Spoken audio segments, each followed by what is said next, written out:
You are listening to Single Smart Female. This is Jen, explaining the possibilities in your love life and examining your Mantourage dating experiences. I am here to help you do life and love on your terms by tipping the scales of love permanently in your favor. So don't forget to text this episode to all of your single smart girlfriends, and let's get started. Hello, single smart female. It is your romantic fairy godmama coming to you today with a single smart female listener question. So listen up. Miss Serenely Smitten writes, Dear Jen, I'm a true believer of Mantourage dating. It's helped me stop the anxiety-ridden, hyper-focused, wasting energy trying to understand or coddle men, and it's a really fun way to get out and about.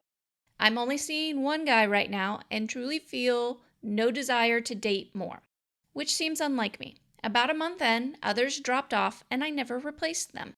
I'm open to change my desire to actively seek to Mantourage date, or if an opportunity presents itself to date someone else.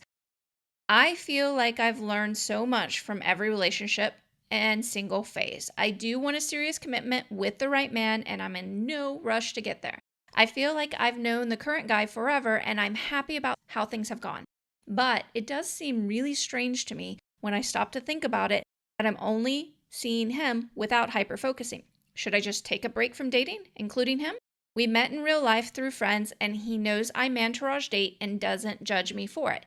I don't think I could be happily single without Mantourage dating. So what's going on? All right, a couple of extra questions that Miss Serenely Smitten answered for me. She says she's only seeing one guy, but she's more hyper-focused on, not hyper-focused, but focused on the quality of her life. And she's been single for 6 months. Okay, now with all this said, I want to dive into number one, the big glaring, obvious piece of all of this that you may not like when I say. And it's only coming from a place of love. But number one, this is a version of hyperfocus. Now, I will give you, I totally like this version better than the other version of hyperfocus, but this is another version of it. See, a couple things. You said about a month into dating this guy, everybody seemed to fall off. Now, that's the first clue that this is actually what's going on. When all of a sudden everybody falls away except that one guy that you really like, well, especially if it's only been a little bit into dating, usually it has a sort of an energetic hyperfocus that you are not acknowledging. Now, granted, you are a grown-ass adult. You can do what you want to do with your life. But this isn't Mantourage dating, and this is a version of hyperfocus, and it is my job to lovingly tell you that that's exactly what's going on. Okay. Number two, guys fall off a lot, like when all of them disappear, because of your hyperfocus and because they have no clue that we as a woman is genuinely interested in continuing to see him. Now you're like, but Jen, I did this and I did this and I did this. No, a lot of times your energy, and I've seen it happen so many times that I can say this with complete authority, your energy suggests to him that you're just going through the motions. Okay? And that's what becoming an adored woman is about, is like learning how to engage and actively enjoy dating men. And we can put excuse after excuse on that, tag it onto it, why you are unable to do it. But it comes down to, yours specifically comes down to the hyperfocus piece. I have clients that work with me and they're talking to a guy and they'll say things like, wow, you're genuinely hard to read. And I know at that point that she needs to tweak a little something. It's not like she has to make grand overtures and displays of interest, but it's genuinely hard for men to understand your level of interest, especially if you're showing up in a certain way. And we tend to do that when we're actually really emotionally and energetically engaged with somebody else. So, and it also can be as simple as telling him things like, I really had a wonderful time. I can't wait to do this again with you. There's a lot of pieces to it that make it seem that you're just not interested. And guys they'll completely fall away because of that. And I don't think we as women acknowledge that enough, that they have no clue that we really want to be in that situation with them and seeing them. Okay, now finally, I'm going to wrap this all around to the point. Again, I do believe you're in another version of hyperfocus. I actually do recommend that you actively start to Mantourage date again, okay, until you are ready for sure to be in a relationship and you know that. And of course, meeting people in real life, which I think is a wonderful thing, and it's one of my favorite ways for people to connect. So I want you to do it in real life, and I also want you to go back on the apps if you've pulled yourself off and start dating. Now, I don't need you to incessantly date. That's not what I'm saying here. I'm not asking you to just, Jen said I had to date, so I just have to go out and just go through the motions. No, there's art to Mantourage dating. There's a process of connecting with somebody and then establishing a first date. Now, granted, I don't teach all of that here on the podcast, but understand that there's actual fun and beauty to be had, even if something doesn't result in a relationship. And it's you exploring your power in reference to men.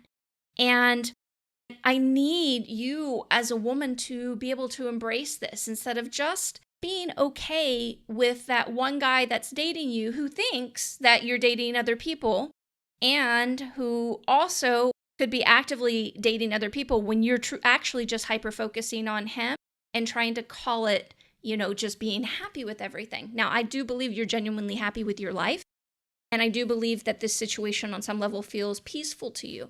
But I also believe that there's a part of you that could be potentially very devastated if he fell off, okay? And be very hurt by the fact that there was an underlying expectation of things going to that next level. And it is definitely okay to desire something going to the next level, but setting that expectation of another person into play is, especially when you're not keeping your options open and giving the universe other possibilities to give you exactly what you want, which isn't the person necessarily. It's the feeling, it's the relationship. It's all those things that doesn't have to be specifically tied to somebody, but you can have it all if you don't specifically tie it to just him. And that's what you're doing at this point. But in a way trying to tell me that that's what you're not doing. And again, I know this might not be your favorite thing to hear, but it's something that's important to be said. So I do highly recommend that you go ahead and bring it back to actively Mantourage dating. Do it in a fun way. Make it as fun as possible. Really learn to enjoy men because they are awesome if you set out with the intention of enjoying them instead of just fault finding. And allow yourself to open up to this process until you indeed have decided to be in an exclusive relationship. Okay, Lover Girl, it's time for the final thought on today's show. Hyperfocus comes in a few different formats. One of the lesser known formats is exclusively dating one man long term and shutting down the rest of your romantic options because underneath it all, you really want a relationship with said man. Hey, Lover Girl, don't forget to subscribe to the show in your favorite podcast app, as well as share this episode with all of your single smart girlfriends. And if you are ready to finally stop being on the losing end of love, then listen up.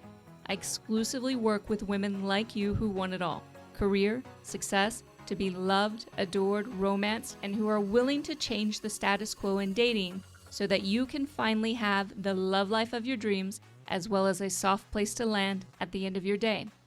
Most smart, successful single women I know and or have worked with have one thing in common. They are incredible at the rest of their life, but they feel powerless, uncomfortable, and awkward in romance.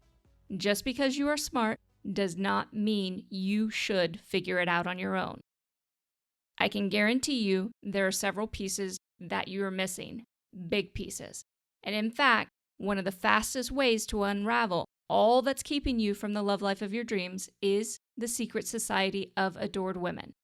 But none of this means anything to your love life until you take the small step of courage by scheduling your application interview for the Secret Society of Adored Women at secretsocietyofadoredwomen.com.